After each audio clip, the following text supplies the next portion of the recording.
আমি উঁকি মেরে দেখেছি, জাহান্নামে দেখেছি বেশিরভাগ অধিবাসী, জাহান্নামের বেশিরভাগ মানুষ হচ্ছে উম্মতে মুহাম্মাদের নারী জাতি। বলেন নাউজুবিল্লাহ। এই নারী জাতি মানে আমার বোন, আপনার মা, আপনার স্ত্রী, আমার বোন, আমার মা, আমার স্ত্রী, আমাদেরই তো। নারী কি আমাদের বাইরে? কেন তারা জাহান্নামে যাবে? নবীজি বলছেন কয়েকটা কারণ। এক, তারা বেশি বেশি লানত এবং অভিশাপ করে। এক। দুই, তারা এমন কিছু কাপড় পরে শেষ জামানায় বাইরে ঘুরবে যে কাপড়গুলো পরেও তারা নগ্ন থাকবে। দুই, অর্থাৎ বেপরদামির কারণে। তিন, তারা বুক পিট চাপড়ায় প্রলাপ বিলাপ করে, এটা একটা কারণ। চার, তারা স্বামীর সাথে কখনো কখনো কুফরি করে। কেমন?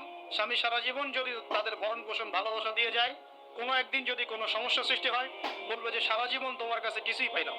এই সব কিছুর ঊর্ধ্বে একটা কারণ আছে, এই সব কিছুর ঊর্ধ্বে একটা কারণ আছে, সেটা হলো, শোনেন, তাদের উদ্ধত মস্তকটা আল্লাহ পাকের বিধানের সামনে সহজে অবনত হতে পারে না, চায় না।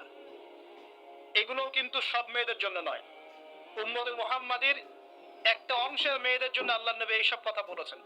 আবার এমনও মেয়ে আছে, শোনেন, এমনও মেয়ে আছে যারা ঈমান আমল টিকে রাখার জন্য না খেয়ে থাকতেও রাজি আছে।